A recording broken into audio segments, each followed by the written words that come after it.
আসসালামু আলাইকুম, welcome to ইয়াসমিনস kitchen. আজ আরেকটি রেসিপি দেখার জন্য আমন্ত্রণ জানাচ্ছি। তৈরি করে দেখাবো বুন্দিয়া, যা রমজান মাসে আমাদের ইফতারের টেবিলে কম বেশি দেখা যায়। তবে এই বুন্দিয়া আমরা কিনে খেয়ে থাকি, আর কিনে আনা বুন্দিয়া কতটা স্বাস্থ্যসম্মত তা আপনারা সবাই জানেন। আমি খুব সহজে বাসায় কিভাবে এই বুন্দিয়া তৈরি করে থাকি সেই রেসিপি আপনাদের সাথে শেয়ার করব।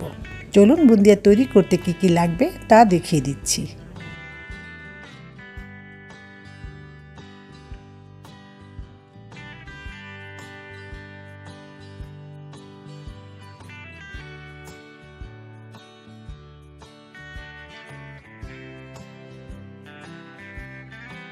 প্রথমে একটি মিক্সিং বোলে 2 কাপ বেসন নিয়েছি।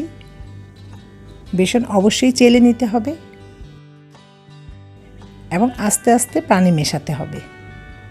পানির সঠিক মাপ দিলে ভুল হবে, কারণ এক এক ডালের বেসনে পানি কম বেশি লাগতে পারে।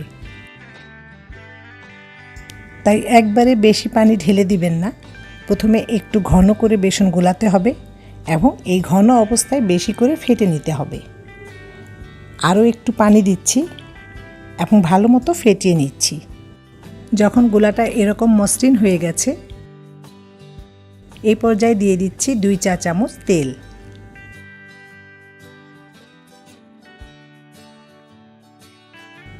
তেল দেওয়ার পর ভালোভাবে মিশিয়ে নিচ্ছি।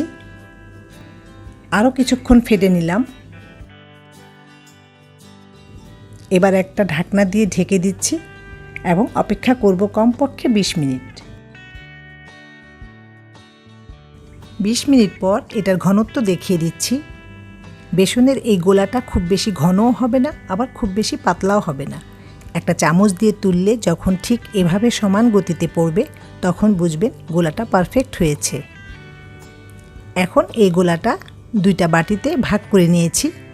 বেশিরভাগ বেসনে অল্প জর্দার রং মিশিয়ে নিচ্ছি। তবে রং দিতে না চাইলে আপনারা দিবেন না, এটা অপশনাল। এতে টেস্টের কোনো কমতি হবে না।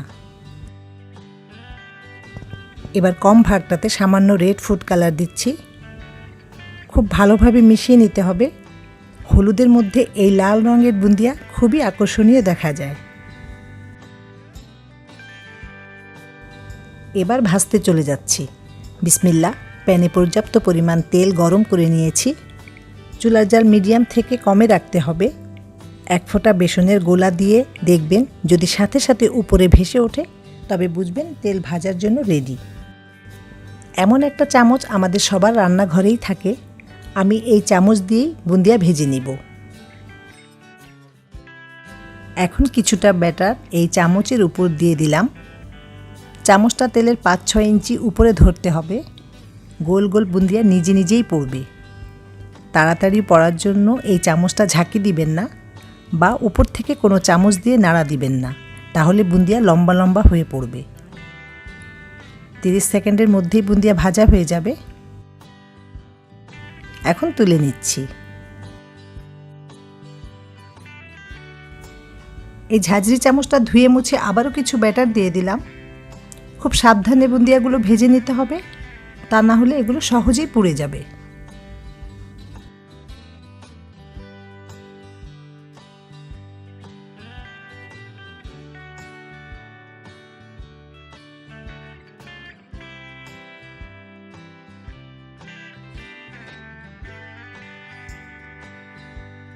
এবার লাল ব্যাটার দিয়ে ভেজে দেখাচ্ছি।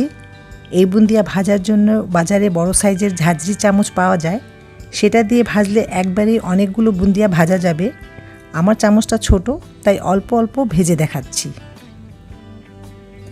তবে মোস্ট ইম্পর্ট্যান্ট কথা হচ্ছে, প্রতিবার বেসনের গোলাটা এই চামচে দেওয়ার সময় এই ঝাঁঝরি চামচটা ধুয়ে মুছে নিতে হবে।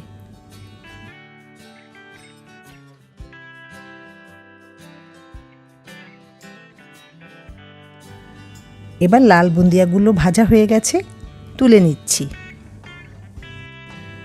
এবার একটা প্যানে মেজারমেন্ট কাপের 2 কাপ চিনি নিয়েছি এবং এতে 1 কাপ পানি দিয়ে দিলাম।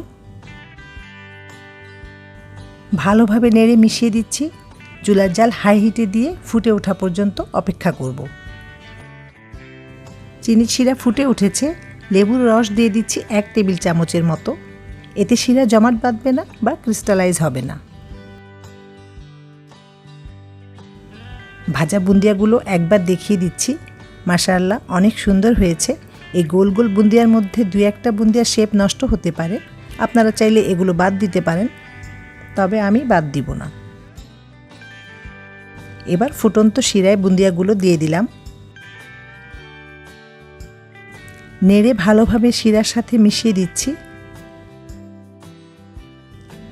এবার বুন্দিয়া ফুটে উঠেছে, সাথে সাথে চুলা বন্ধ করে দিলাম। 2 টেবিল চামচ ঘি দিয়ে দিচ্ছি। সুন্দর ফ্লেভার আসবে, মনে হবে আপনি ঘি দিয়ে বুন্দিয়া ভেজেছেন।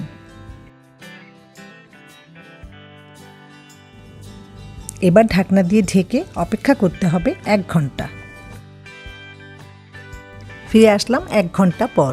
বুন্দিয়াগুলো সমস্ত সুগার সিরাপ সোক করে নিয়েছে, অতএব এটা সার্ভ করার জন্য রেডি। এবার সার্ভ করছি। তৈরি হয়ে গেল রস ভরা রসালো বুন্দিয়া। আপনারা অবশ্যই ট্রাই করবেন। একবার তৈরি করে বক্সে ভরে ফ্রিজে নর্মাল পোর্শনে রেখে কমপক্ষে 8 থেকে 10 দিন খেতে পারবেন। আশা করি ছোট বড় সবাই পছন্দ করবে। আমার ভিডিওটি ভালো লাগলে লাইক, শেয়ার এবং সাবস্ক্রাইব করার অনুরোধ রইল। আমার জন্য দোয়া করবেন। ভালো খাবেন, ভালো থাকবেন। আল্লাহ হাফেজ।